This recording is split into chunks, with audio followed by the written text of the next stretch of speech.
Have you ever sat in that heavy silence at a family dinner? We retell those moments honest every day, sometimes controversial.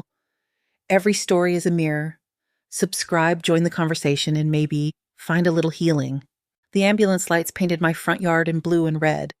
They flashed across the string lights in the maple tree, across the rented chairs, across the untouched three-tier cake that still waited on the folding table. I lay on my bedroom floor, cheek against the hardwood, breath coming short. Something warm crawled down the side of my face and into my ear. My hand would not let go of the keys. Silver teeth pressed into my palm, digging little half-moons into my skin. Someone shouted my name from far away. Mom, Mom, stay with me. Please stay with me. Jake, my boy. I tried to open my eyes, tried to focus on his face, on the bow tie hanging crooked at his throat. For a strange second, he looked 10 years old again, standing in the doorway with grass stains on his jeans, asking me if he was in trouble. You are not the one in trouble, I thought. On the floor beside me, my key ring glinted under the ceiling light. 3 keys, all I had left time to grab. Front door, back gate, the safe in the wall of my closet. 6 months earlier, those keys had just been metal.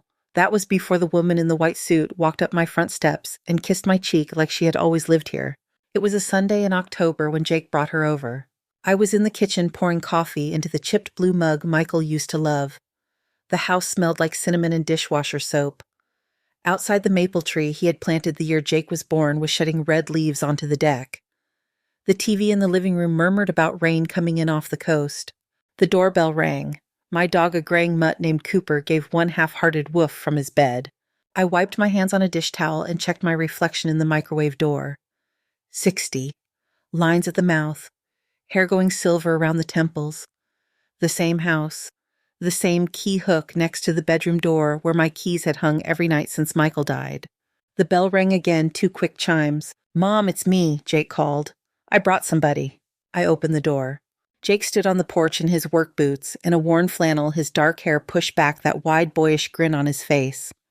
Next to him, a woman in a white pantsuit and nude heels looked like she had stepped out of a magazine. She had a small leather bag tucked under one arm and a stack of bridal magazines under the other. Cassie, this is my mom, Jake said, his voice bright. Mom, this is Cassandra Lane. She laughed light and easy. Please, just Cassie. Before I could offer a hand, she stepped forward and hugged me. Her perfume rolled around us, citrus and something darker underneath. I smelled it more than I felt the hug. Mrs. Hart, I'm so happy to meet you, she said against my shoulder. Jake talks about you all the time. Does he now? I said. My voice sounded calm to my own ears. Come in, both of you. Shoes off, please. I just mopped. They pulled off their shoes and I led them through the narrow hall, past the family photos lining the wall. Michael in his Old Navy uniform, Ryan holding a plastic dinosaur.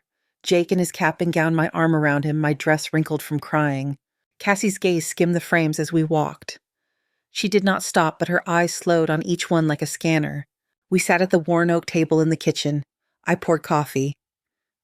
Her manicured fingers circled the mug nails painted a soft pink. Jake reached over and squeezed her knee. The movement was small, private. I tried not to stare. So, I said, tell me about yourself, Cassie. She smiled, but it did not reach her eyes right away. It climbed there a second later. Not much to tell, she said. Grew up bouncing around foster homes in Idaho.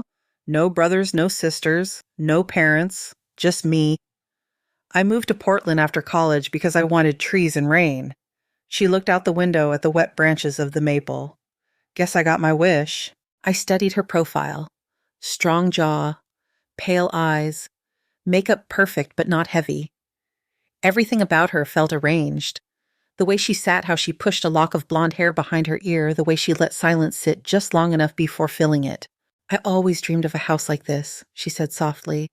A real house, not an apartment with thin walls. You can feel the history in here. I glanced around the kitchen. The yellowed cabinets, the fridge covered in old-school photos and magnets from Michael's work trips, the scratch in the floor, by the pantry where Ryan had dropped a toolbox. This place is nothing fancy, I said. We built most of it ourselves. Michael and I, when we were young and stupid enough to think we could do anything. Jake smiled. She's being modest. They rebuilt this house after a pipe burst in the 80s. Mom knows her way around a hammer. Cassie leaned forward on her elbows. I love that, she said. A house you bleed into a little. For some reason, the way she said bleed made the hair on my arms stand up. I got up and pulled a plate of cookies from the counter. chocolate chips still a little warm. Cassie thanked me and took one. She broke it in half before tasting it, her eyes flicking up, checking my reaction to her manners, to her restraint. "So," Jake said, clearing his throat, "we actually have some news." He looked like he had in 6th grade when he had come home with a broken window story. Nervous, excited, braced. He reached into his pocket and pulled out a small velvet box. Cassie laughed, covering her mouth. It was not surprise. It was performance. She had already seen the ring. He flipped it open. The diamond caught the light from the kitchen window. "I asked her last night," Jake said. "She said yes." For a moment, everything in me went still. The ticking clock over the stove, the hum of the refrigerator, the coffee cooling in my cup. Then I stood, because that is what a mother does. I hugged my son. Then I hugged the woman with the diamond ring. "Congratulations," I said, "both of you." Cassie's arms tightened around me. For a heartbeat, her breath was in my ear. "You have no idea how much this means to me," she whispered. "To finally have a family." After they told me about the restaurant, the river walk, the way Jake had almost dropped the ring, we moved to the living room. Cassie drifted around the space, running her fingertips along the back of the couch, the spines of books, the edge of the TV stand. She stopped in front of the bookshelf in the hallway, the one that hid the small door to the closet where the safe was. It was nothing obvious, just a tiny pause, her head tilted, eyes tracing the line of the wall. Then she moved on. I told myself I imagined it. "These photos are beautiful," she said. "Imas impure," she said, stopping at one of the graduation pictures. Jake in his green cap, me in a too bright blue dress, both of us squinting into the May sun. "You look so happy here." I said. She smiled at the frame, but her eyes had gone distant, as if she was seeing herself in that cap and gown, not me. "Do you have any pictures from when the boys were younger?" she asked. "Jake hiding under the Christmas tree or something." "Do I have pictures?" I echoed. "You asked for it." I pulled out the big leather album from the bottom shelf, the one with the broken spine and the sticky pages. We sat on the couch and flipped through. Jake at 2, face covered in spaghetti sauce. Ryan missing his front teeth, grinning with a gap. Michael grilling in the backyard, holding up a blackened burger like a trophy. Cassie laughed in all the right places. She touched the photos with just the tip of her finger, careful not to smudge. "Look at him," she said, tapping a picture of Jake on his first day of kindergarten, backpack bigger than his body. "You have always been adorable, huh?" Jake rolled his eyes. "Please stop." Her gaze slid from his childhood face to the man sitting beside her. There was warmth there. I could not deny that. Still, something in me folded in on itself. A small quiet thing, like when you walk into a room that looks normal and smell gas. Nothing is wrong, you tell yourself, but something is. After an hour, Jake checked his watch. "We should let you rest, Mom," he said. "Big day, long week." He stood, reached for his worn jacket. Cassie set the album back on the table, straightening it so the spine lined up with the edge. "This is Tyler," Jake said, suddenly pulling out his phone. "My best friend, remember, from college. He is flying in next month. I'm making him stand up there with me." He turned the screen toward me. A tall man in a gray suit smiled at the camera, arm slung around Jake's shoulders in some bar somewhere. Tyler's teeth were too white, his hair too perfect. His hand on Jake's shoulder gripped a little too tight. "He is going to be my best man," Jake said. "Wait until you meet him." Out of the corner of my eye, I saw Cassie. Her smile did not change. Her body did not move. Only her hand tightened on the strap of her bag. The knuckles went white for a second. Then the color came back, and she leaned over to look at the picture. "Can't wait," she said. Her voice was light, but something behind it dropped several degrees. A small knot pulled tight in my chest as I watched her fingers. They relaxed. They smoothed her hair. They reached for Jake's hand. I forced myself to smile, but my palm found the cool weight of my keys in my pocket and closed around them without thinking. I did not know why I suddenly did not want to let go. The months that followed settled into a rhythm that was not mine. It started with harmless things: flower samples, menus, seating charts. Every few days, Cassie's car pulled into my driveway. Her silhouette appeared on the frosted glass of the front door, sharp shoulders and ponytail. Cooper would lift his head, give one tired bark, then go back to sleep. She would step in with that same perfume in a different tote bag every time. "I brought cake options," she would say, or "I found the cutest votive candles," dropping magazines and fabric swatches onto my kitchen table, as if it had always been hers to clutter. I made iced tea the way I always did, with too much lemon and not enough sugar. She pretended not to notice. We sat at the old oak table, my side patterned with years of coffee rings, her side slowly mapped over by diagrams of table layouts and lists of hashtags she thought they should use for their wedding. Sometimes Jake made it. Most days he did not. Construction season picked up. He worked late on sites in the city, came home with dust on his boots, and a tired smile kissed Cassie at my door and promised to catch up on decisions later. That left me and Cassie alone in the house I had built with Michael. "You really live here all by yourself?" she asked one Tuesday, her eyes roaming the kitchen like she was taking inventory. "For the last 6 years, yes. Does it ever feel too big?" She glanced toward the doorway that led to the hallway, then toward the window over the sink that looked out at the yard.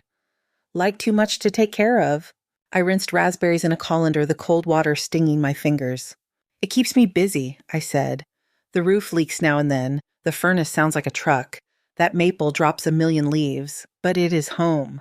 She propped her chin on her hand elbow on my wedding binder that she had commandeered. "I was just thinking," she said. "At some point you could sell it, move into a nice condo downtown, walk to everything. No more shoveling snow off the steps." "I do not shovel," I said. "Jake does when he remembers he has a mother." She laughed, but her eyes stayed on my face. "I mean it, though. You have a lot of equity here. You and Michael built all this. It must be worth a lot now." I set the raspberries on a dish towel to dry. "To me it is," I said. "To the bank, I suppose it has a number." She let that sit a second. "You know Jake and I have talked about it," she added lightly. "Down the road when we have kids, maybe we could move in here with you, give you company, help with the house, so you are not rattling around in all this space." She said it like an offer. It landed in my chest like a stone. "That is kind of you," I said, steadying my voice. "Let us get through the wedding first." "Of course," Cassie said, "one thing at a time." Her lips smiled, her eyes did not. Later that afternoon, after she left, I stood in the doorway to the hall and listened to the house breathe. The refrigerator hummed, the clock ticked. In the bedroom at the end of the hall on the small nail beside the door frame, my keys hung on their hook. 3 keys like always. Front door, back gate, safe. Their shapes were so familiar my fingers could tell them apart in the dark. In March, the rain came harder. In April, the days stretched a little longer. Wedding invitations went out, checks were written, deposits sent. One Wednesday morning, I was wiping crumbs off the kitchen counter when the phone rang. The caller ID showed a Nevada area code I did not recognize. I almost let it go to voicemail.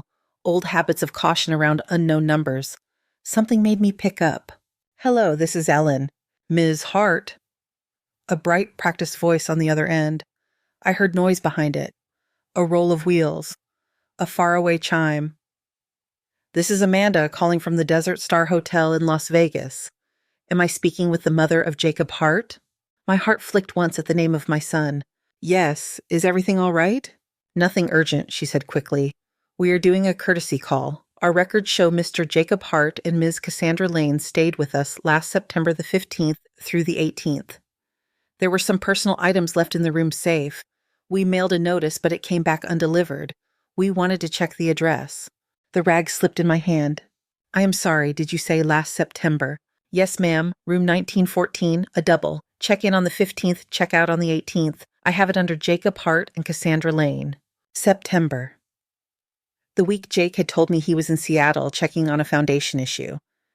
He had called me from a hotel room there, or said he did.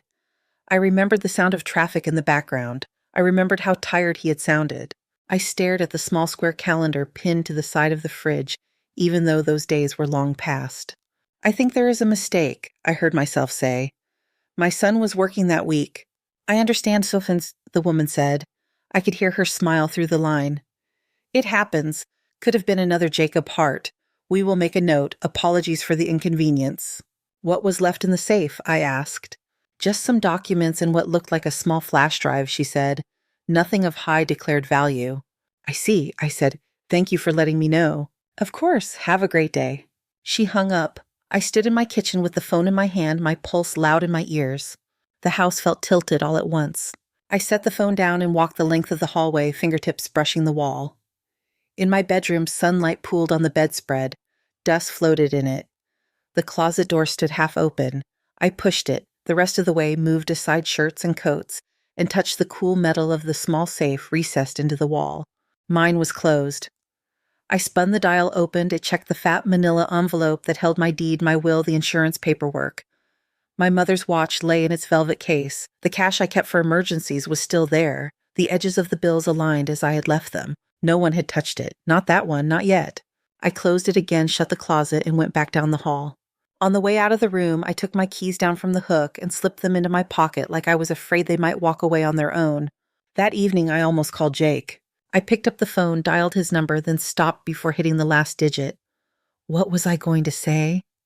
That some hotel claimed he and his fiancée had been on a trip he never mentioned, that maybe he had lied, that maybe he had not, and I was turning into a suspicious old woman who saw shadows where there were none. I hung up. My reflection in the dark TV screen looked back at me, mouth set in a hard line I did not recognize. Cooper, I said more to myself than to the dog. We are not calling anyone tonight. He thumped his tail once against the kitchen floor, accepting this as news. The following week, Jake invited Tyler to dinner. He gets in Friday, Jake said over the phone. He wants to meet you before the wedding. He already bought a new suit. You will like him, Mom. I agreed to cook. Habit and something like curiosity made me start thawing chicken that morning. Friday night, the doorbell rang. Cooper barked with more enthusiasm than usual. I wiped my hands on a towel and opened the door. Tyler looked exactly like his photo and somehow more polished. Clean shave, gray suit that fit too well to be off the rack. Hair slicked back as if a single strand out of place would be a failure. He held a bottle of red wine in one hand and a grocery store bouquet in the other. Mrs. Hart, he said, smile at full power. It is really good to finally meet you. He reached out, but instead of shaking my hand, he leaned in and kissed the air beside my cheek. His cologne was sharp and expensive. Come in, I said, stepping back. Shoes off at the door, please. He laughed and obeyed, toeing off shiny shoes. Jake came up behind him, clapped him on the back. Cassie, who must have come straight from work, followed, still in a pencil skirt and silk blouse, lipstick fresh. We sat at the table. I served chicken rice and green beans, the formula I had fallen back on 100 times. Tyler complimented everything. He told story after story. Their freshman year prank war, the road trip where they ran out of gas near Salt Lake City, the professor they had made cry with a group project. Jake laughed until his eyes watered. Cassie laughed too, even when the stories made her look like an afterthought. I watched. The way Tyler's eyes drifted to Cassie's face a beat too often. The way hers flicked to him when she thought no one was looking. The way their hands nearly touched when he passed her the pepper, then actually touched when they both reached for the pitcher of water. Sorry, he said, smiling. No, my fault, she answered, pulling her hand back too fast. Jake saw none of it, or saw it and translated it as nothing. At one point, Tyler turned to me. You must have been terrified when Jake and I drove down to Austin without telling anyone, he said. He told me you thought we were dead in a ditch somewhere. I did, I said. 3 days of thinking the worst. He did not own a phone back then. Different times, Tyler said. Now our phones track us everywhere, harder to disappear. I said. I took a sip of my water. Phones can tell you where someone is. They can also help you hide where you really are. There was a brief silence. Tyler's fork paused halfway to his mouth. Cassie's hand went still on her napkin. Jake glanced at me, amusement in his eyes. Mom, since when are you the philosopher at the table? He asked. Since I bought a smartphone, I said. It gives an old woman too much time to think. The moment passed. Conversation moved on. Later, after dessert, Tyler insisted on helping with the dishes. He stood beside me at the sink, drying plates with a dish towel. You raised a good one, he said quietly, nodding toward the living room where Jake and Cassie argued over which movie to put on. Not everyone would put up with a hurricane like me for a best man. I did not know I had a choice, I said. He laughed. His eyes met mine. They were light brown and entirely pleasant. For a second, I wondered if I was reading things into nothing, weaving danger into every glance just because I had nothing better to do. Then I saw the way his gaze slid past me to the family photos on the wall to the hallway that led to my room. He took in the space, not admiring, calculating. The feeling came back low in my stomach. In May, we went to St. Bartholomew's for the rehearsal. The church was old Portland brick, high-arched ceiling colored glass, throwing blue and red puddles of light onto the wooden pews. It smelled like wax and dust and 1,000 whispered secrets. Jake stumbled his way up the aisle 3 times, laughing each time he forgot whether to turn left or right at the altar. Cassie walked with a calm, measured grace, veil clip pinned into her hair for practice. Tyler held the fake ring solemn and composed every inch the supportive friend. I sat in the front pew and watched. Father Tom went through the order of service, where Jake would stand, where Cassie would stand, where Tyler would stand. He spoke about commitment and patience. My mind drifted. When everyone else was occupied, Jake at the lectern practicing his lines, Father Tom giving directions to the photographer, I saw it. Tyler and Cassie stood just off to the side of the altar near the first step. Tyler said something I could not hear. Cassie smiled, the real one that rounded her cheeks, not the social one she wore for guests. He placed his hand on the small of her back. She did not move away. They held each other's gaze for a full second. 2, long enough for my chest to tighten. A shaft of blue light from the stained glass fell across them, catching his wedding band hand against the white of her dress. Then Jake laughed at something Father Tom said. Cassie turned her head toward him. The moment broke apart, light scattering into nothing. On the ride home, Jake talked about how he kept tripping over the word lawfully, and how Father Tom had told him it happened all the time. Cassie leaned her head on his shoulder in the back seat, fingers tracing circles on his wrist. I looked out the window at the blur of trees and houses and thought of the call from Las Vegas, the way Tyler's hand had rested on her back, the brief flash of tension when I mentioned phones. The knot in my chest pulled tighter. The day before the wedding, the house did not feel like mine at all. By 9 in the morning, the dining room table was buried under vases, place cards, and boxes of fairy lights. There were garment bags hanging from the curtain rods. Someone had draped a lace veil over the back of my reading chair in the corner. Jake came by early with coffee and a bag of muffins, kissed my cheek, and checked off last-minute tasks on his phone. Cassie arrived an hour later with 2 bridesmaids, a tall brunette named Kelsey and a girl with a pixie cut named Bri. They swept into the house in a cloud of hairspray and nervous laughter. "Ellen, we are going to turn your guest room into a glam studio," Kelsey said, already hauling a suitcase up the stairs. "Use whatever you need, Wagiste," I said. I meant it even if my throat was tight. By afternoon, the sounds of blow dryers and pop music echoed down the stairwell. I carried a stack of clean linens up to the guest room. As I reached the top of the stairs, I heard voices coming from my bedroom, not the guest room. The door was pulled almost closed. A narrow strip of light cut across the hallway carpet. "I am telling you it is in there," Cassie's voice said. Her tone was different from the one she used with me. Flatter, harder. "But you need a key, right?" That was Kelsey. "She has the keys on her all the time," Cassie replied. "Jake said she keeps everything important in a wall safe in her closet. After tomorrow, it all belongs to us anyway." My hands tightened on the stack of linens. "Does Jake know about this part?" Bree asked. There was a nervous laugh in her voice. "Jake does not need to know everything," Cassie said. "He is sweet. It is one of the reasons I chose him." "Chose?" They laughed 3 quick bursts, layered over each other. I stood in the hall, breath shallow. The linens began to slip. I backed away, careful not to make the floor creak, and returned to the guest room without saying a word. My knees felt weak. In the mirror above the dresser, I looked pale. I went down to the kitchen, set the linens on the counter without remembering I still held them, and walked straight out the back door. The air in the yard was cool. The maple tree rattled in a small breeze. I sat on the old Adirondack chair Michael had painted red, the paint flaking under my fingers. Cooper padded over, sat beside me, and rested his head on my shin. I reached into my pocket and wrapped my fingers around my keys. The metal pressed into my skin, solid and unyielding. "After tomorrow, it all belongs to us anyway." The words looped in my head. There were a dozen innocent explanations. People say things about inheritance, about future plans, about family. Maybe that was all it was. But they had been in my bedroom. They had been talking about my safe. The phone rang inside the house. I did not move. After the 3rd ring, the machine picked up. Then my cell vibrated in my pocket. I pulled it out. Monica's name lit the screen. "Hey, I answered. "How is my big sister?" she asked. I could hear the bustle of Hartsfield Airport behind her. "Wedding headquarters holding up." "No," I said. My voice sounded hollow to me. "Not really." Her tone changed immediately. "What happened?"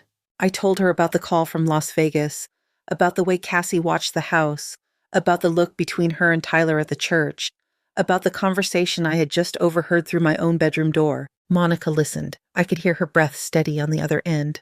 "Ellen," she said quietly when I finished, "you know you are not crazy, right? I do not have proof. You have instincts. You have pieces. You have a girl who is talking about what is yours as if it is already hers. That is not nothing." "It is Jake's wedding," I said. My throat burned. I cannot walk in there and accuse his fiancée of being a liar without hard facts. He will think I'm trying to ruin this for him. "Maybe," she said. "Or maybe he will think you're trying to protect him. Either way, you do not have to handle it alone." My flight lands at 6 in the morning. I'm coming straight there. We watch. We keep our eyes open. If something feels off, we move. Move how? I asked. We will figure it out when we have to, she said. I exhaled. The sky above the maple was turning from blue to gray. All right, I said. I mean it, she added. No more suffering in silence. That is an old habit you need to break. I thought of the years I had quietly covered Michael's late bills, without a word the nights I had pretended everything was fine for the sake of the boys. I am trying, Mrs. I said. That night, after the bridesmaids left and the house was finally quiet, I washed dishes I did not remember dirtying. The counters were cluttered with labeled bags and checklists. In the living room, a stack of rented chairs waited to be carried to the backyard. At around 10, I went to lock the front door and saw headlights outside. A black sedan sat at the curb across the street, engine idling. No dome light, no movement. The windows were dark. I turned off the porch light and stood behind the curtain peeking out. My heart beat in my throat. The car stayed there humming softly for a full 15 minutes. No one got out. No one walked past on the sidewalk. Finally, the headlights came on. The car rolled away slow, then faster, turning at the end of the block. I closed the door and locked the deadbolt hand, shaking. In my bedroom, I did not hang my keys on their hook. I slid them under my pillow. I left my jeans on and slept on top of the cover shoes, placed where I could step into them in the dark. Sleep came in thin slices broken by dreams of opening doors that led to other doors, all of them out of my reach. Morning arrived without asking what kind of night I had had. The house filled with people and noise again. Monica arrived, first suitcase in one hand, carry-on coffee in the other. She hugged me so hard my ribs creaked. Up close, she looked like the younger sister she had always been. Short hair tucked behind her ears, eyes sharp. "You look like you have not slept at all," she said. "I did not," I answered. "Then we tag in," she said. "You do not watch this girl alone today." By 8, the hairstylist arrived. By 9, the photographer. At 10, there was a guy in the yard setting up speakers. Cassie and the bridesmaids came back rolling more bags behind them, carrying garment bags with their dresses. "I am stealing your bedroom mirror," Cassie called down the stairs. "The light in here is perfect." "Go ahead," I answered. My voice did not rise above the whir of hairdryers. Jake walked in around 11 in a white undershirt and dress pants, his jacket over his shoulder. He smelled like shaving cream and the cheap cologne he had worn since college. "Hey, Mom," he said, kissing my cheek. "How are you holding up?" "I am upright, Yen," I said. I smoothed his collar. The fabric shook under my fingers. "How about you?" "I thought I was going to throw up earlier, but," he said with a short laugh. "Then I saw Cassie in her robe and I forgot how to breathe, so I figure we are even." He pulled back to look at me. "You sure you are okay?" Vikiki asked. "You look a little pale." I thought of the call from Las Vegas, the voice outside my bedroom door, the car in the street, the girl upstairs who had already spoken of my house as if it had her name on the deed. I almost said it all right there in the middle of my kitchen with his shirt untucked and his hair still damp. Instead, I said, "Are you sure, Jake?" He blinked. "Sure about what?" "This," I said, "about marrying her." His jaw shifted. For a moment I saw confusion, then hurt, then something like resolve. "Yes," he said. "I'm sure. I love her. She loves me. We are going to build something good together." He smiled and I could see the boy in him again. "Okay," I said. "That is what matters." He kissed my forehead. "You just have to show up and look like you approve," he joked. "Think you can manage that?" "I can manage a lot," I said. At noon, the cars began lining the curb. One for Jake and Tyler. One for Monica and me. Another to take Cassie and the bridesmaids 15 minutes later once the makeup was done and the dress was on. I put on my navy dress, the one with the modest neckline and the pearl buttons. I pinned my mother's brooch near my shoulder. In the mirror, I barely recognized myself without an apron. I slipped my keys into my clutch. The metal felt enormous in that small space. I was halfway out the front door, Monica behind me, when I heard rapid footsteps on the stairs. "Ellen, wait," Cassie called. She came into view on the landing, not yet in her wedding dress. She wore a white silk robe tied tight at the waist, her hair pinned up in curlers. Her bare feet were fast and sure on the wood. "Can I grab you for 1 second?" she said, coming down the last few steps. Her face was bright, her eyes were not. "What is it?" I asked. She stepped closer, lowering her voice as if we were sharing a secret. "I forgot to ask you something earlier," she said. "I put my grandmother's earrings in your safe this morning. They are my something old. I need them at the church. Could you lend me your key so I can run up and grab them?" Her gaze dropped to the clutch in my hand, to the faint outline of the keys inside. I never saw you go near my safe, I said. You were in the backyard with your sister, she replied without missing a beat. It took 2 minutes. I did not want to bother you. The hallway seemed to narrow around us. I became acutely aware of Monica at my shoulder, of the photographer waiting outside by the car, of the hum of voices from the kitchen. The keys dug into my palm through the fabric of the clutch. No, I said. Cassie blinked. The hallway seemed to hold its breath. For a heartbeat, the smile stayed frozen on her mouth. Then it dropped. Her face looked younger without it, and harder. It is just a pair of earrings, she said. Her voice dropped half a step. 2 minutes upstairs, and I am out of your way. Monica shifted beside me. I felt her shoulder tighten against mine. If your earrings are in my safe, I said, they can wait until after the ceremony. I do not hand my keys to anyone. Cassie studied me. Her eyes, usually such a pale, pretty blue, looked darker in the shadow of the doorway. Of course, she said finally. The sweetness came back into her tone with an audible click. I did not mean to make a thing out of it. Sorry to bother you, Ellen. She turned bare feet, whispering over the wood, and walked back up the stairs. Her shoulders were stiff. Monica let out a breath.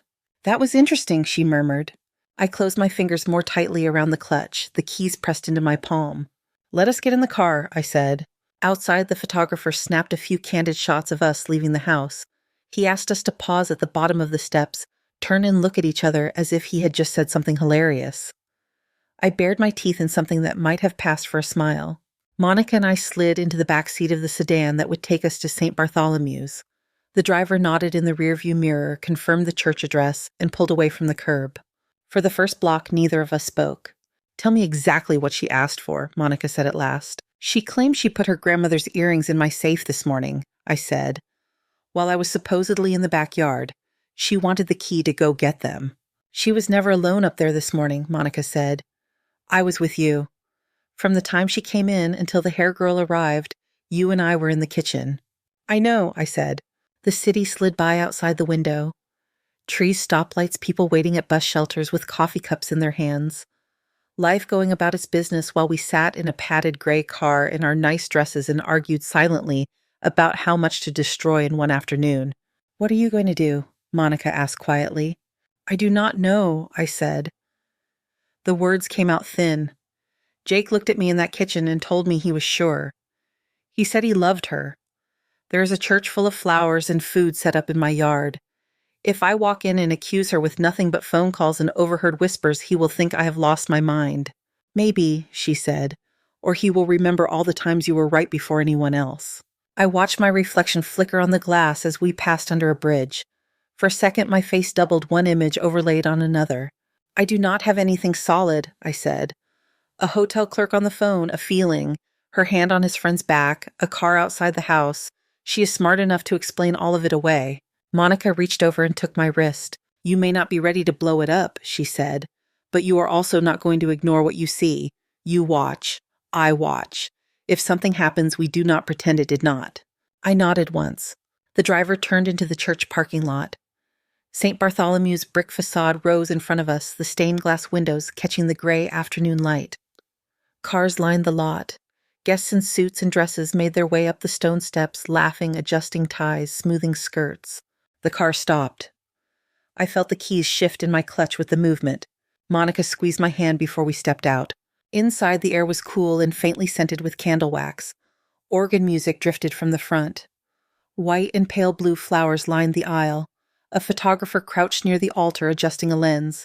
Father Tom greeted us at the door with a gentle smile. You look wonderful, Ellen, he said. Are you ready? That is what they tell me, I answered. He chuckled and moved on to greet another guest. Monica and I found our place in the front pew on the groom's side. The wood under my palm was smooth from years of hands. Guests filled in around us, each arrival marked by the rustle of programs and the murmur of greetings. A college friend of Jake's waved from across the aisle. A neighbor from 3 doors down slid into the pew behind us and whispered how handsome Jake had looked when he arrived. At the front, Jake stood beside Tyler. My son looked stiff in his dark suit, fingers working at the edge of his cuff. Tyler leaned in now and then saying something that made Jake smile, volatile nerves breaking into a grin. I forced myself to breathe. The organist shifted into the processional. Father Tom stepped forward. Please rise, ye. he said. Everyone stood. The air seemed to thicken. The heavy wooden doors at the back of the church opened. Cassie appeared on her fatherless arm of air, framed in the doorway in a white dress that caught every bit of light. The fabric hugged her torso, then fell in a soft spill to the floor. Her veil floated behind her on a trail of tulle. She held a bouquet of white roses and little blue flowers that matched the ones in the arrangements. For a long second, the whole church seemed to inhale. She lifted her chin and began to walk. Every head turned to watch her. Cameras rose. There were small intakes of breath, murmured compliments. She moved slowly and steadily, not too fast, not too hesitant. A bride who knew how she wanted to be seen. Her gaze skimmed the pews. When it reached me, it stopped. We looked at each other over the sea of faces. Her expression did not change, but something in her eyes sharpened. There was no gratitude there, no shy warmth. It looked more like a challenge. Then she looked away toward Jake. His mouth had fallen open slightly, the way it had when he saw fireworks as a little boy. He swallowed, his eyes shining, and wiped a hand quickly over his face. At the front, he held out his hand. Cassie reached it, climbed the last step, and took that hand like it had always belonged to her. The music faded. The congregation sat. Father Tom spoke about love, about patience, about promises. The words washed over me like a language I used to know. I watched Cassie and Tyler. On the outside, everything was right.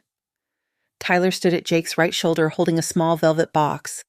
His posture was perfect, hands folded. Cassie stood opposite him, veil thin over her face. But each time Jake turned his head toward Father Tom to repeat a line, Cassie's eyes shifted. It was the smallest movement, barely a fraction, toward Tyler. His gaze met hers once, twice. Each time a flicker passed between them.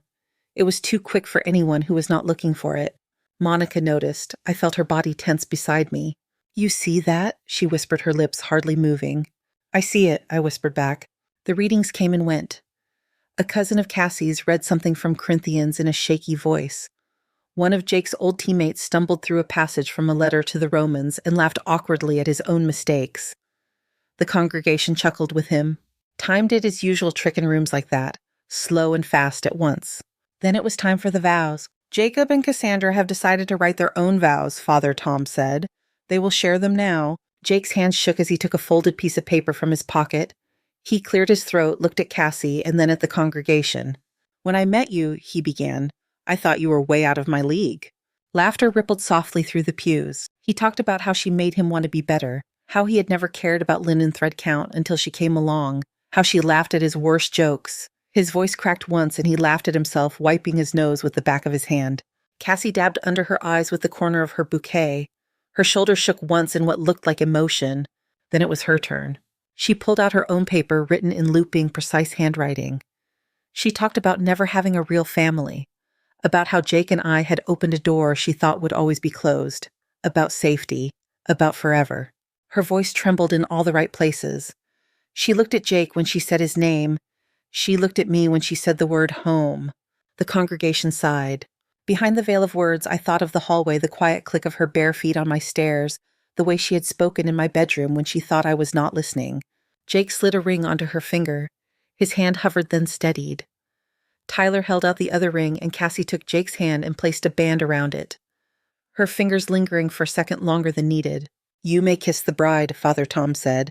Jake lifted the veil, pushed it back. He cupped her face and kissed her. There were cheers, claps, a wolf whistle from the back that made people laugh. The organ launched into a bright tune. Father Tom introduced them as Mr. and Mrs. Jacob Hart.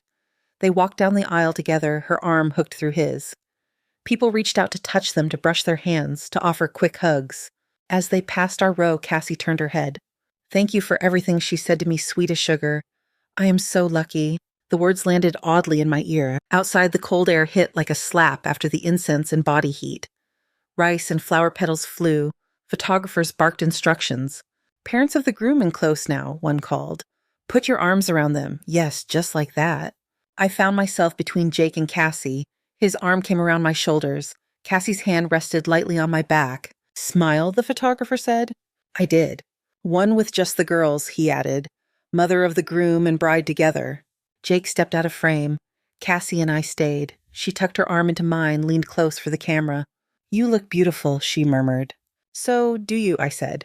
She turned her head the tiniest bit, so that no one else could see her mouth. "You really should have let me get those earrings," she whispered. "It would have saved us some time later." The shutter clicked. My stomach rolled. The photos continued. Wedding party, friends, whole group shots on the church steps. The sun, weak all morning, pushed through the clouds long enough for everything to look brighter than it felt. Eventually, the photographer clapped his hands. "All right," he said. "We will get the rest at the reception. Let us get you all to the party." Jake and Cassie climbed into the car decorated with white ribbon and cans. Someone had written "Just Married" on the back window in white paint. Guests cheered as the driver pulled away. Monica and I waited while people found their cars, the parking lot draining around us. She looked at me. "She's not even trying that hard to hide it," Monica said. I watched the spot where their car had been a moment before. "She thinks no one is looking," I said. We got into our own car. The driver started the engine. I rested my clutch on my lap, the weight of the keys a steady pressure. As we turned onto my street 20 minutes later, I saw the white tents and tables set up in my backyard, their edges visible above the fence line. Guests were already parking along the curb, talking and laughing as they walked toward my front door. I held the keys, and for the second time that day, I had to make a choice. At the top of my own steps in my own dress shoes, I slid the correct key into the lock and opened the door. I stepped back and let everyone walk in. The sound inside my house was all wrong. It should have been a Sunday barbecue. It sounded like that at first. Laughter. Glasses touching. Someone squealing when champagne fizzed over their hand. The DJ testing his speakers in the yard, bass thumping softly through the floorboards. Catering trays lined my kitchen counters. Platters of sliced brisket and vegetables. Tiny forks stuck in tiny appetizers on white porcelain spoons. Someone had tied white satin ribbons around my mason jars and filled them with baby's breath. "Go sit down," Monica said, taking a stack of plates from my hands. "You are not allowed to be staff at your own son's wedding." "I am just keeping busy," I said. She gave me a look that said she knew exactly what I was doing. From the kitchen window, I could see the yard.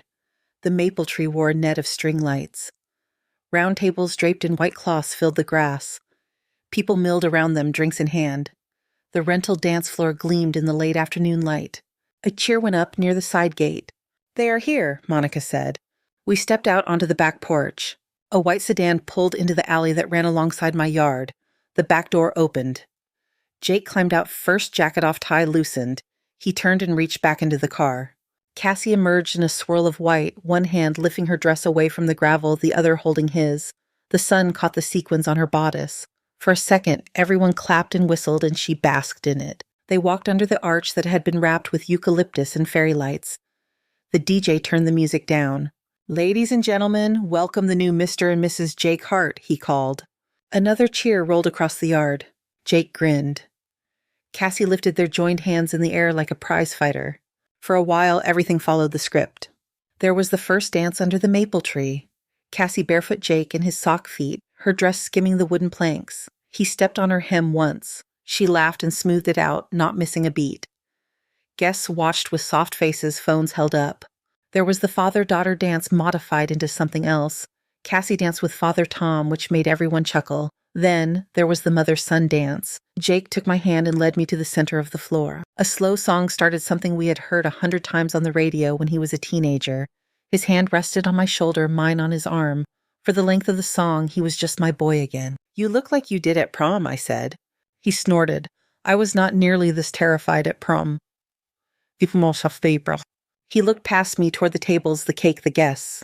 "Thank you," he added quietly, "for all of this, for putting up with the chaos."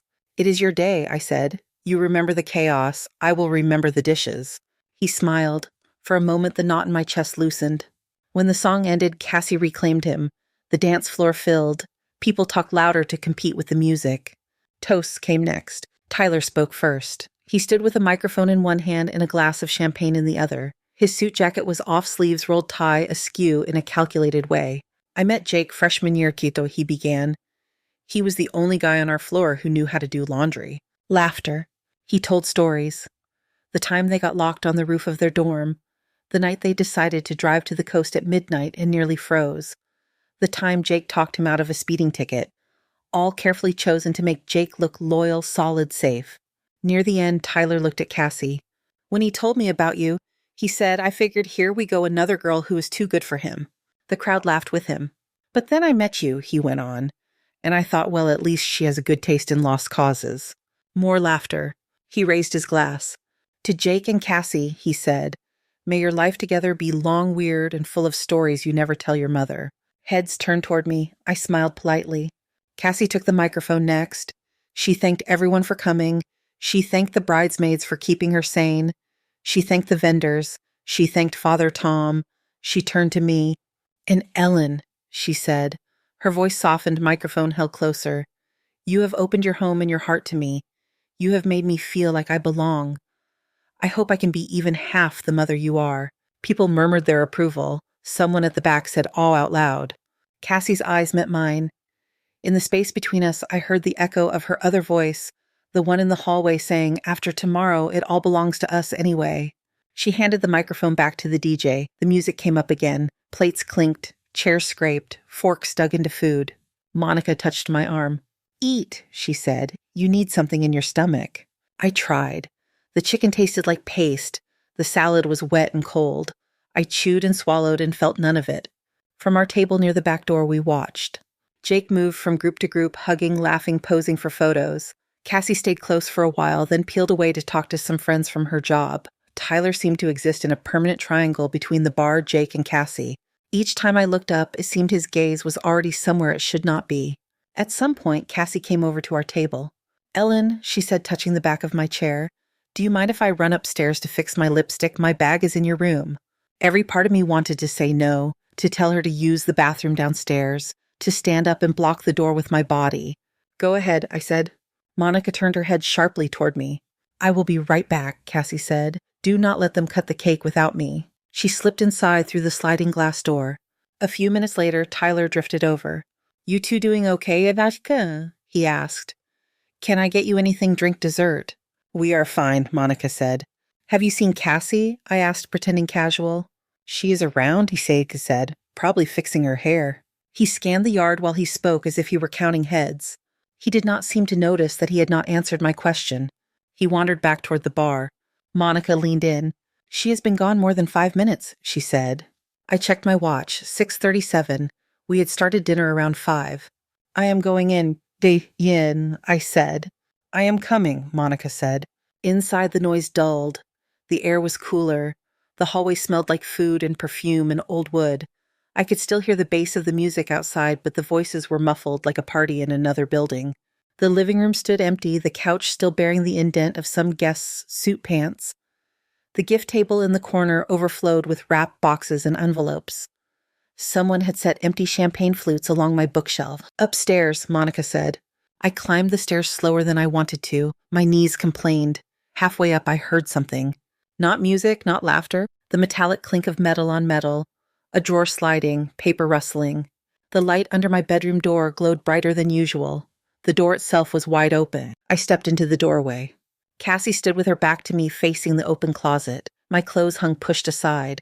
The little safe was open in the wall, its door swung out.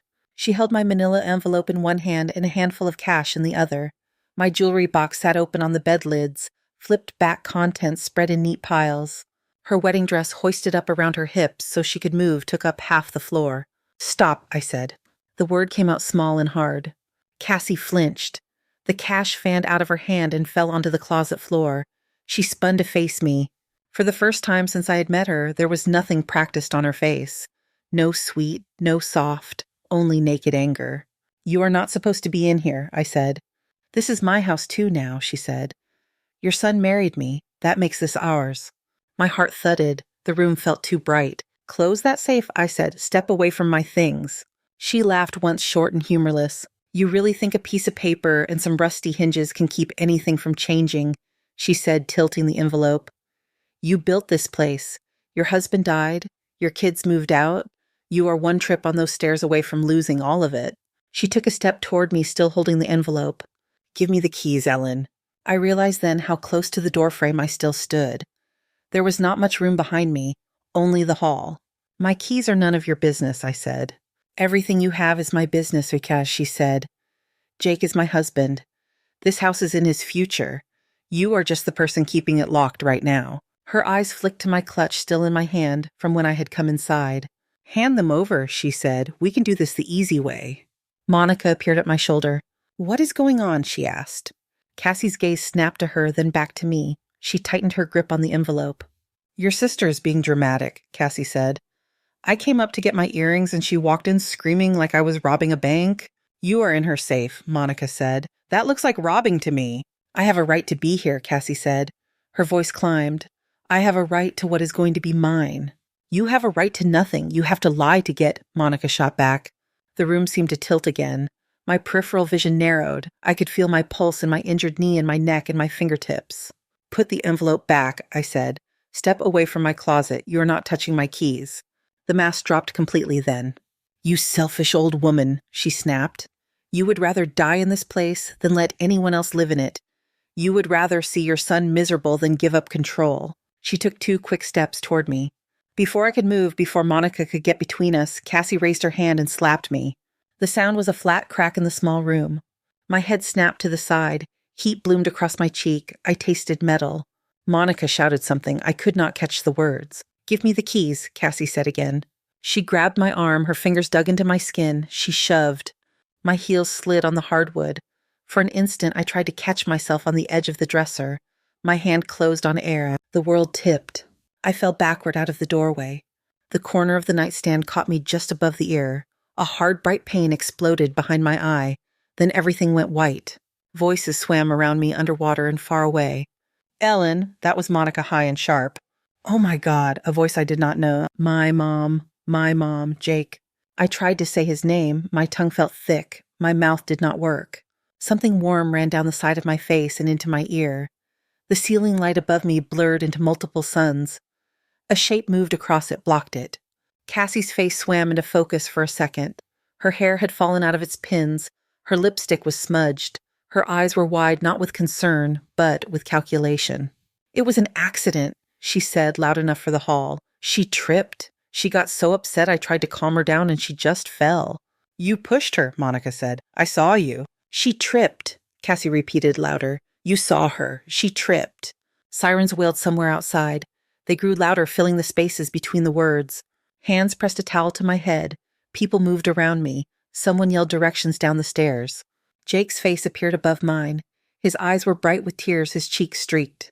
Mom, he said. Mom, stay with me, okay? You are going to be okay. His voice wobbled. He sounded very young. I reached up blindly. My fingers found his wrist.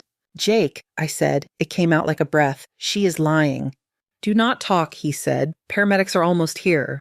I dragged in another breath. The room spun. Las Vegas, I whispered. Cassie and Tyler. They were never where they said. She wants the house. She wants your money. She's lying. Ears ringing, head pounding, I turned my eyes toward the open bedroom door.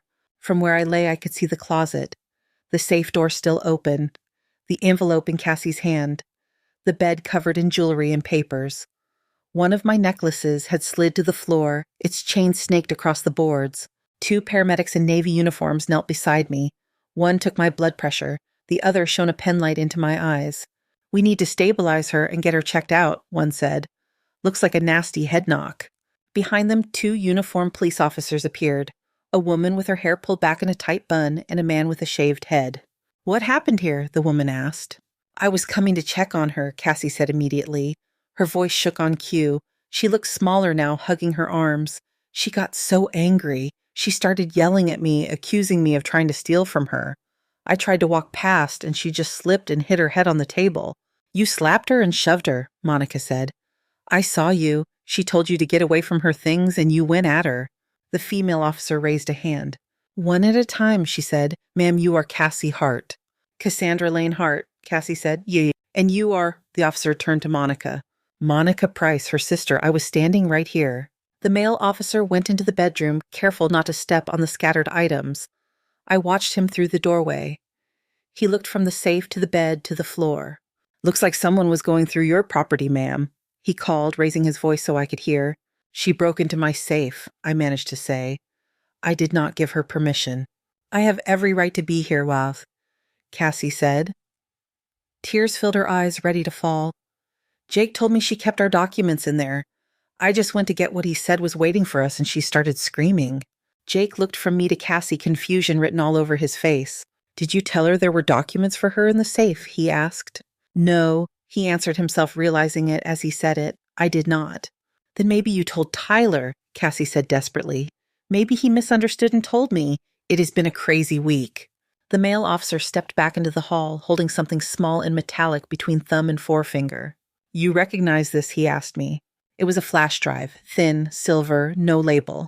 I have never seen it, I said. It was on the shelf inside the safe, he said, next to your papers. That is mine, Cassie said quickly. Work stuff. I must have put it in there earlier and forgotten. It has all our wedding budget on it, contracts and things. There is no reason to look at it. The female officer turned to her. Ma'am, if you were in her safe without permission, we already have a reason, she said. We will need to review what is on this. For now, everyone needs to step back and let EMS do their job. She led Monica and Cassie a few steps down the hall to clear space. Jake stayed kneeling by my side, clutching my hand. My head hurts, I whispered. I know, he said. They are going to take care of you. The paramedics lifted me carefully onto a board, then onto a stretcher. The ceiling moved above me. The walls passed in a blur. As they carried me down the stairs, I caught flashes of faces. Neighbors. Aunt Susan. Some of Jake's friends. Their expressions had shifted from celebration to shock. Someone held a half-full champagne flute between their hands, forgotten. We moved through the living room. The front door stood open. The late light made the hallway glow. Outside, the yard had gone quiet. People stood in clusters, murmuring plates of food untouched on tables. The DJ had turned the music off. The maple tree lights twinkled over an empty dance floor. They loaded me into the ambulance. One paramedic climbed in beside me. The other closed the doors. Before they shut completely, I saw the police officers bringing Cassie and Tyler toward a squad car. Cassie's veil had been removed. Her hair fell in loose curls around her shoulders. Tyler's tie hung around his neck like a rope. Cameras flashed from a few guests' phones before someone hissed at them to stop. The doors closed. The siren started up. The ambulance pulled away. Inside, the paramedic asked me questions. My name, the date, the city. When I got to his last one, my mind slipped. Who is the president? He asked. Someone who would not be any help to me right now, I muttered. He half smiled. We will say you are oriented enough, he said. Try not to move your head. At the hospital, everything blurred. Bright lights, questions, a CT scan, a nurse cutting some hair to clean and bandage the wound. She apologized. I told her it would grow back. Jake sat in a plastic chair by the bed, still in his suit pants and white shirt, his jacket missing. There were faint smears of my blood on his cuff. Do I need stitches? I asked. They glued it, he said. They said you are lucky. No fracture, just a concussion. Lucky. I am sorry, he blurted, his voice cracked. I am so sorry, Mom. For what? I asked. You did not push me. Mshve. I brought her into your house, he said. I put her in that dress. I put her in front of your safe. His shoulders shook. He scrubbed a hand over his face. I reached across and took his fingers. Jake, I said, look at me. He did. You trust people, I said. That is not a crime. Trusting the wrong ones hurts people, he said. Before I could answer, there was a knock at the curtain. The female officer from the house stepped inside, hat in hand. Mrs. Hart, she said, I am Officer Martinez. We met earlier. How are you feeling? Like I lost a fight with my nightstand, I said. She gave a small smile.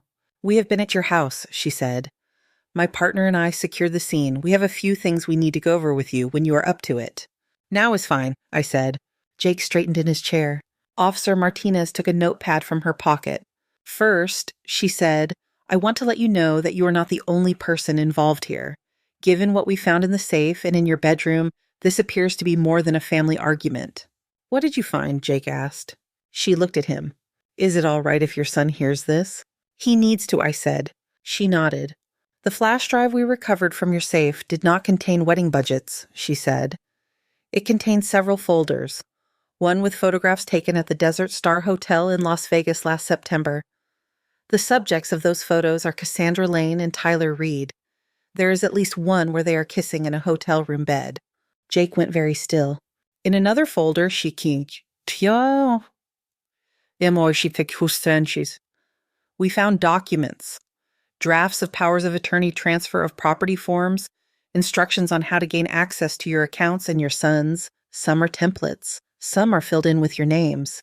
My stomach clenched. There is also a folder of message logs, she said. Looks like screenshots of texts between Ms. Lane and Mr. Reed. In those, they discuss Mr. Hart here as a mark. They talk about your house as an asset. Their language is not polite. Jake made a strangled sound. He looked like someone had hit him and he had not had time to fall yet. Ms. Lane and Mr. Reed are currently in custody, Officer Martinez said. They have been advised of their rights. Based on what we have so far, they will likely be charged with attempted fraud conspiracy and in Ms. Lane's case, assault. She looked at me. I will need a full statement from you when you feel up for it, she said. For tonight, the doctor says you need rest. Tomorrow or the next day, one of us will come back or you can come to the station. She hit my mother, Jake said. His voice had gone flat. She tried to steal from her, from me. His hands curled into fists on his knees. I did not see the fall, Officer Martinez said. I saw your aunt's statement. I saw the position of the body, the distance from the furniture. The details will matter. For now, let the medical team take care of the injury. She closed her notebook. I'm sorry this happened, she said. When she left, Jake sat in silence for a long time. The monitor by my bed beeped at a steady, irritating pace. The curtain stirred with the movement of people outside. The hotel called you, he said at last. You knew they had been in Vegas. Yes, I said. There was no point in pretending otherwise. They said you and she had stayed there in September. I did not confront you. I told myself there must be a reasonable explanation. I told myself I was overreacting. You were not, he said.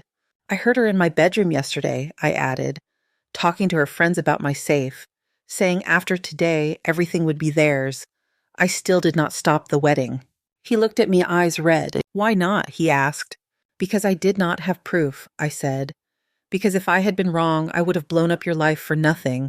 Because I did not want to be the villain in your story if you decided to marry her anyway. Pick one. His expression twisted. You are not the villain here, he said. You are the one with a bandage on your head. In my house, I said. He rested his head in his hands. The doctor came, gave instructions, left. A nurse brought pain medication and a small plastic cup of water. The lights dimmed around us. Jake stayed until they kicked him out. Go home, I told him. Sleep, or try to. I cannot go back to that house, he said. Then go to Ryan's hotel, but I said. He came in for the wedding. He will be sleeping on that lumpy pullout. He might as well have company. I will be back in the morning, he said. He kissed my forehead and left. Later, when the hallway quieted and the sounds of the hospital grew distant, I closed my eyes. The last thing I saw before sleep took me was not the safe or Cassie's hand or the moment of impact. It was my keys gleaming on the floor beside where I had fallen just out of reach. The next morning I woke to the sound of a cart squeaking and someone pulling open the curtain. Sun poured through the narrow hospital window too bright on the white walls. My head throbbed in a dull, rhythmic way that matched the beeping of the monitor beside the bed. A nurse checked my vitals, asked me to rate my pain, jotted something on a chart. She spoke kindly, efficiently. When she left, I sat up, slow, testing what my body would tolerate. The world stayed put. That felt like progress. Jake and Ryan arrived together mid-morning, both in yesterday's clothes. Ryan had flown in from Denver for the wedding, and now stood at the end of my bed with his carry-on bag at his feet, looking like he had stumbled into the wrong story. Jake pulled a chair close. Dr. Oliver said you can probably go home later today, Festival, he said, if someone stays with you. I am not an invalid, I said. You have a head injury, Ryan said. You are not staying alone. Who invited you into this conversation? I asked. You did when you gave birth to me, he said. I stared at their faces, these men I had raised. One with my nose, one with Michael's jaw, both squared off like soldiers at the foot of my bed. We will take turns, Brian. Ryan said. I have to fly back in a couple days, but I can work remote from the dining room until then. Jake will handle whatever he handles. Jake did not argue. His eyes were rimmed red. He had gone quiet in the way he did when he was holding too many things at once. By late afternoon, a resident signed my discharge papers. The nurse went over concussion warnings and medication instructions. Avoid bright screens, no driving yet. If the headache worsened, call. Jake wheeled me down to the lobby in a chair, even though I insisted I could walk. I gripped the armrests anyway. The motion made my stomach pitch.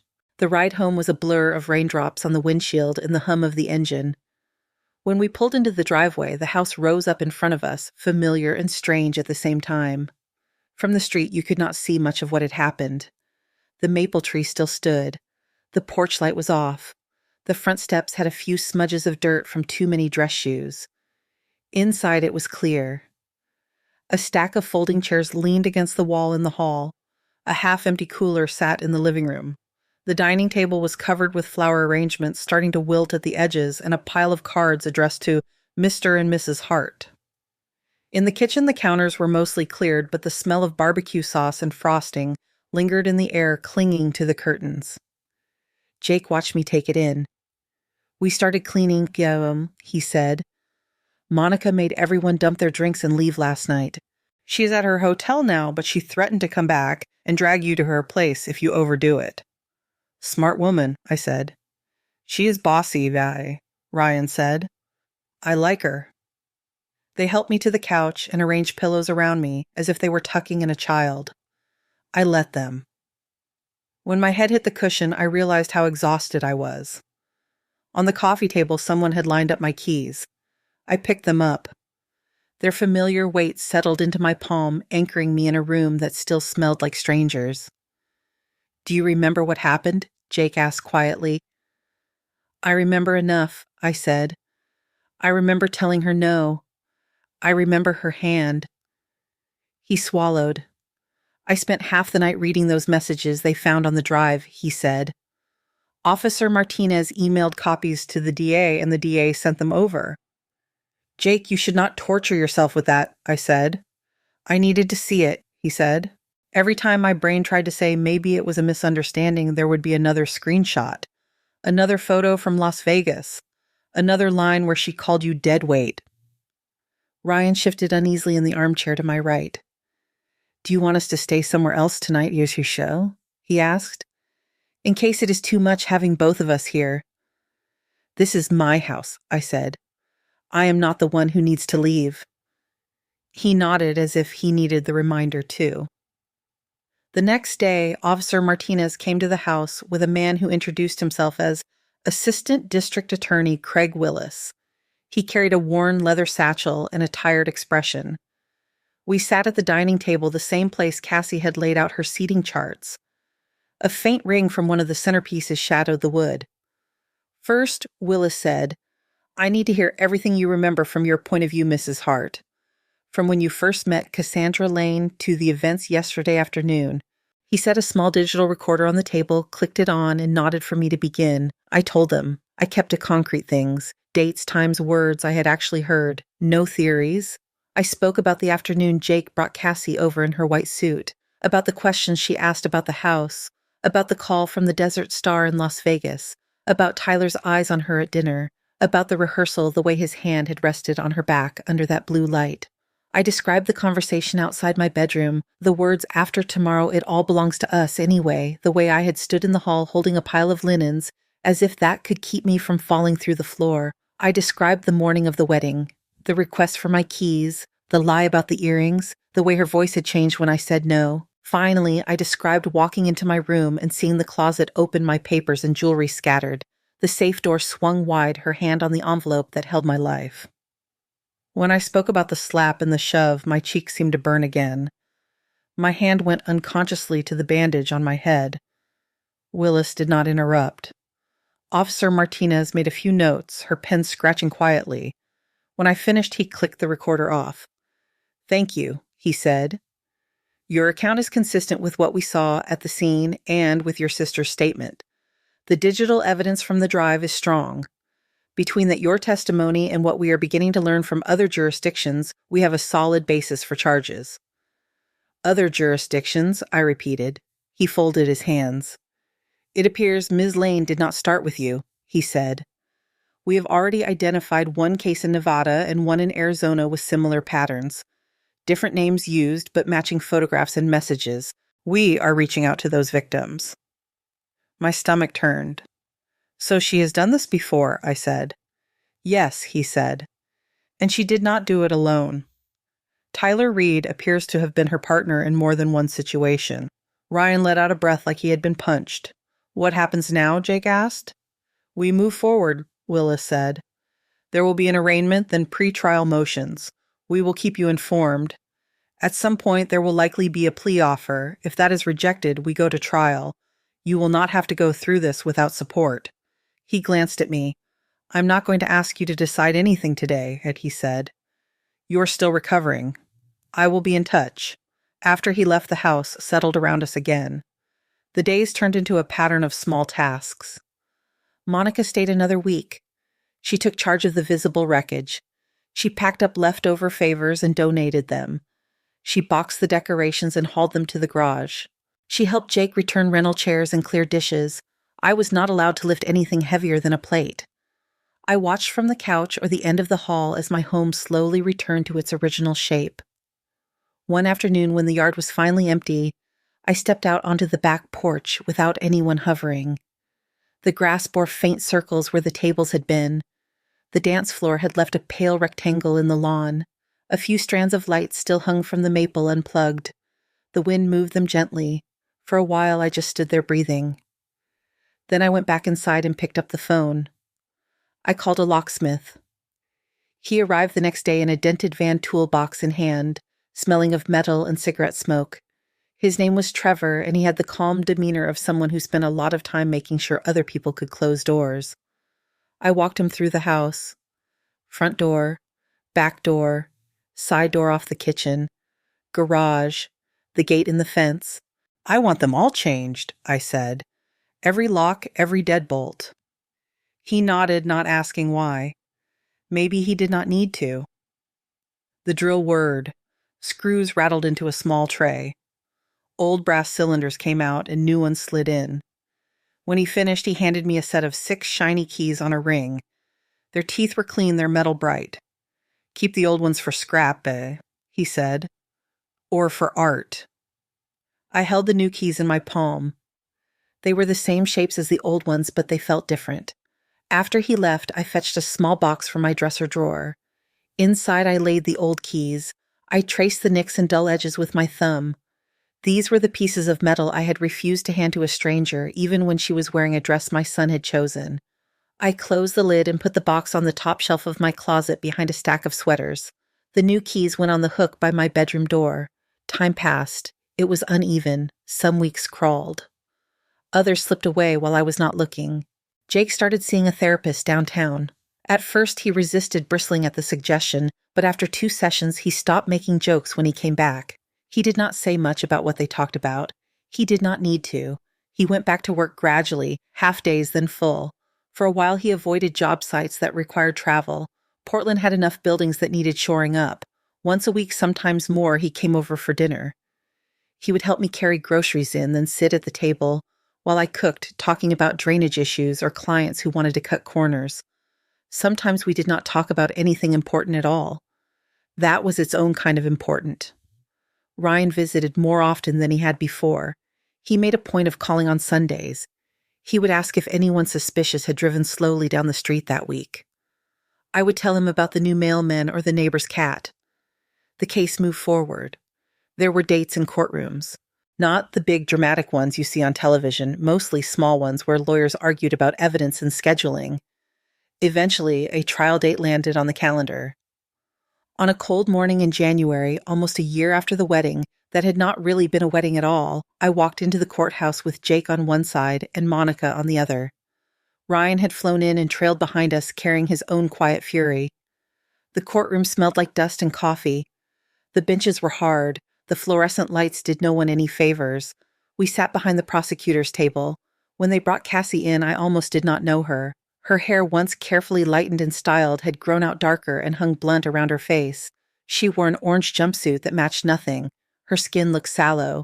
There was a bruise along one cheekbone, faint yellow at the edges. She kept her hands in her lap cuffed. Tyler came in behind her in the same color. His hair was shorter. He had lost some of that careful polish. He stared straight ahead, jaw clenched. Neither of them looked toward us, at least at first. The prosecutor laid out the case in plain terms. He spoke about a pattern of behavior. He described a method. Meet someone with resources but a soft spot. Make yourself indispensable. Collect information. Access documents. Move money. When suspicion rose, move on. One by one, other people told their stories. A small businessman from Reno who had nearly lost his auto shop after someone convinced him to sign a stack of papers he did not understand. a retired teacher from Flagstaff who had emptied almost his entire savings account for a woman who had looked a lot like Cassie, except that time her name had been Lauren. Each time one of them spoke, I saw a flicker of something pass across Cassie's face. She kept her expression mostly blank, but her eyes closed for 1 second longer after each new detail. When it was my turn, I walked to the witness stand. The bailiff held out a Bible. I placed my hand on it and promised to tell the truth.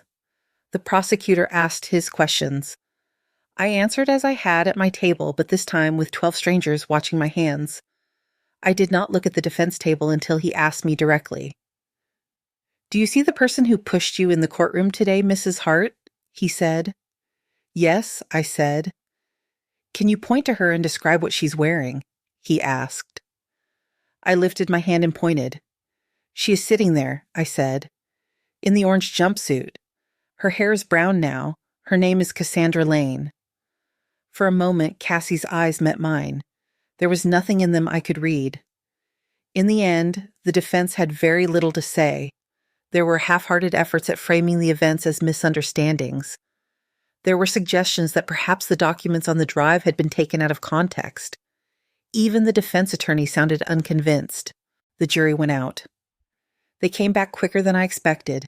They found both defendants guilty on all major counts. The judge sentenced Tyler first. Years in prison, fines, warnings. Then she turned to Cassie. "Ms. Lane," the judge said, "you are intelligent and capable. You had other options. You chose to use your skills to hurt the people who trusted you most. The damage you have done cannot be measured in dollars alone." After a list of counts and terms, the judge pronounced the number. 10 years, no elaboration. Just those 2 words and the scrape of her gavel. As the guards prepared to lead her out, Cassie turned in our direction again. For half a breath, her gaze landed on me as if she was trying to find her own life in my face. Then they took her away. Outside the courthouse, the air felt too big. We stood on the steps, our breath fogging. Jake exhaled slowly. "It is real now," he said. "Not just in my head." "It was real before Monica," Monica said. "Now it is on paper." We went home. No one felt like celebrating. We reheated soup. We watched something stupid on television until we were too tired to keep our eyes open. The years that followed did not erase anything. They did not replace it either. They layered new things on top. Jake did not swear off the world. He moved carefully. He paid attention. He went to therapy until he did not feel like he needed it every week. He met a woman named Lauren at work. A different Lauren, one who liked sturdy shoes and coffee and laughed without glancing at anyone to see how she should. She had 2 children from a previous marriage, a boy and a girl who always seemed to have marker on their hands. The first time he brought them over, they tracked dirt onto my rug. I pretended to be offended. They saw through me immediately. Lauren asked before opening my cabinets. She texted to ask if it was all right to bring her kids into the garden to help me pull weeds. She brought over lasagna on a night she knew I had a doctor appointment. When Jake told me he was going to ask her to marry him, he did it over the kitchen table again, just like last time. This time, there was no velvet box as a surprise. He had already talked it through with her kids, with his brother. He told me before he told them. That felt different. Their wedding was small on a bright afternoon in my backyard. No fairy lights, just a string or 2. No expensive caterer, just potluck dishes and paper plates. They said simple vows under the maple.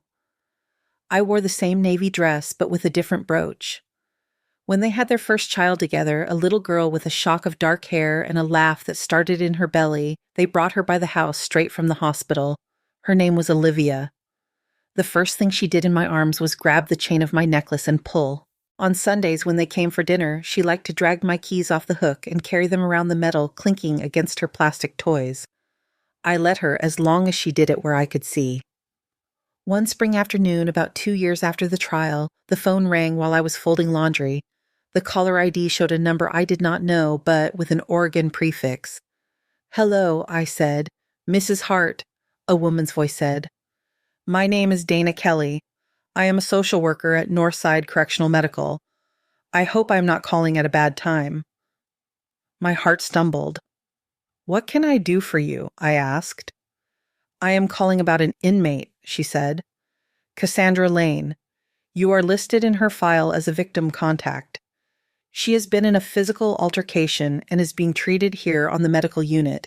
She has requested to see you. I sat down on the edge of the couch. To see me, I repeated. Yes, she said. She does not have family listed. She said you are the only one she could think of who might come. There is no obligation. I wanted to inform you and ask if you would be open to it. I looked at the window. The maple was just starting to bud. The light on the floor was gentle. I'm not sure why she wants that, I said. She may want to apologize, the woman said. She may want to blame you. I cannot tell you. I have seen both. Do victims ever go? I asked. Sometimes, she said. Sometimes it helps them. Sometimes they regret it. I am not here to sway you either way. You are allowed to say no. I thanked her and said I would think about it. After we hung up, I sat for a long time. When Jake stopped by that evening with Olivia in tow, I told him about the call while his daughter spooned graham cracker crumbs onto my rug. You do not owe her anything, Vicky. Yeah, okay, he said immediately. If you never want to see her face again, that is your right. I know, I said. If you go, she might use it to make herself feel better, he added. She could spin it as closure, or she might try to hurt you again just with words instead of hands. That is possible, I said.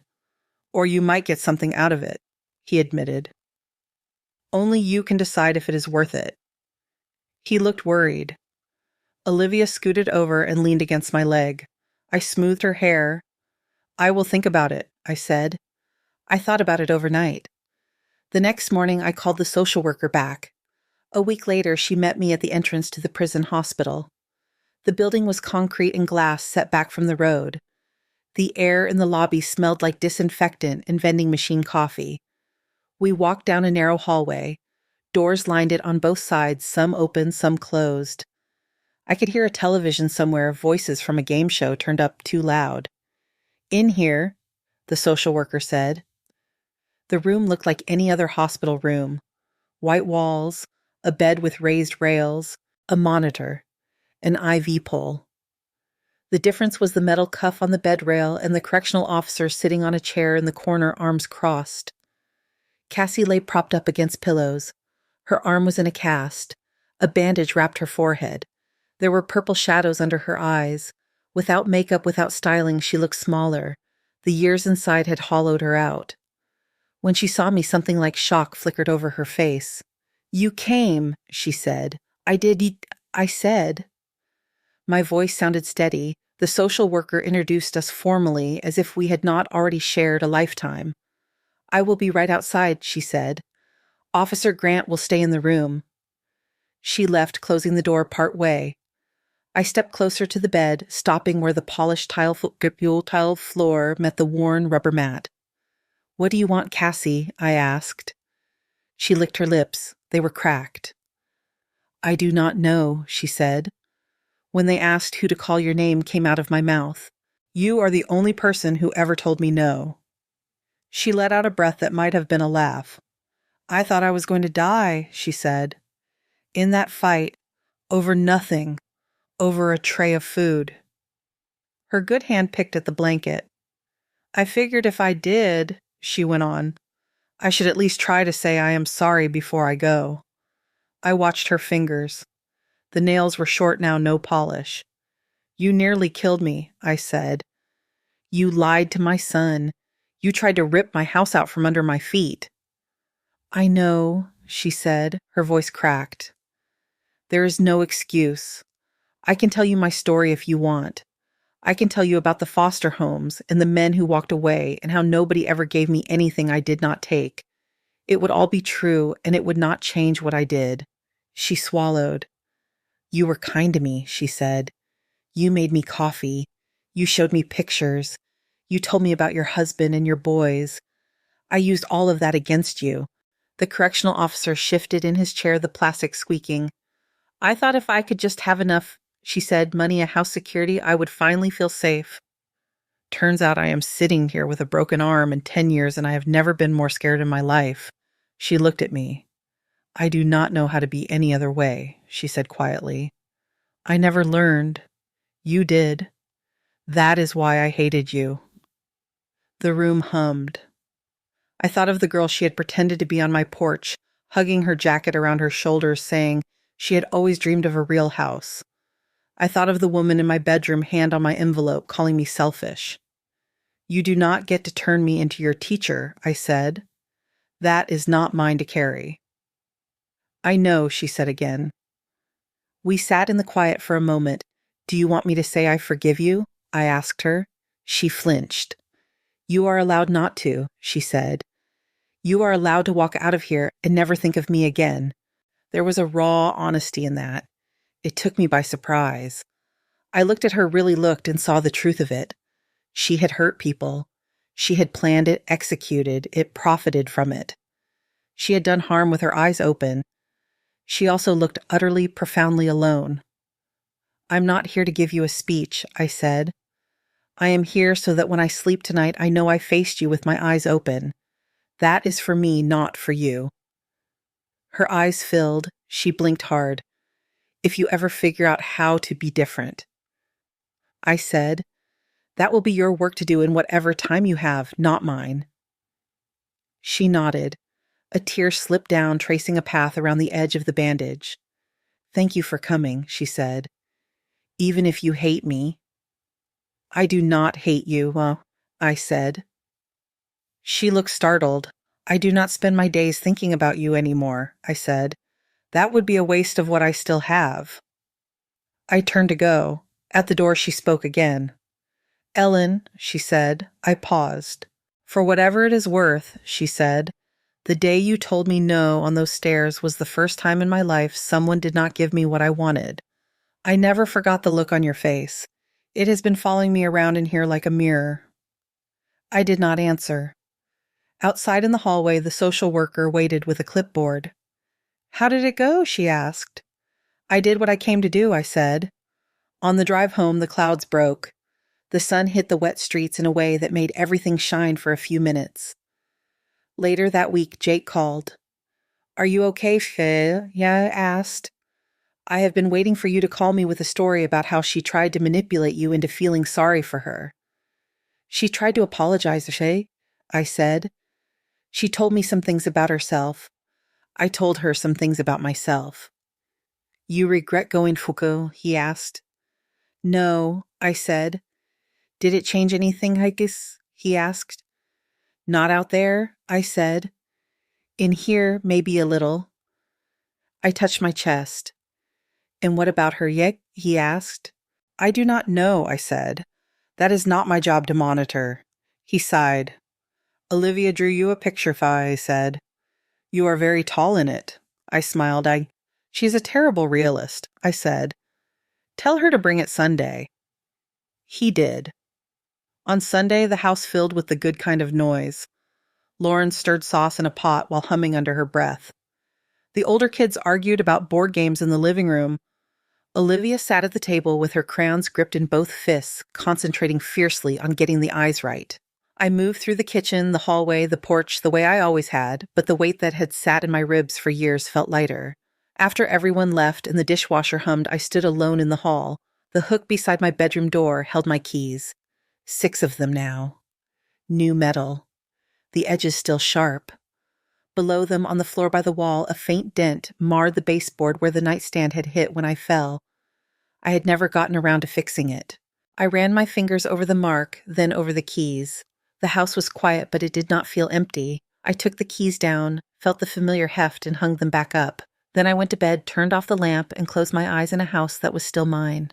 Thank you so much for listening to today's story. If this story resonated with you or made you reflect, I'd love to hear your thoughts, so feel free to share them in the comments below. And don't forget to like, subscribe, and hit the notification bell so you won't miss the next story. I'll see you next time as we continue exploring more journeys and lessons together.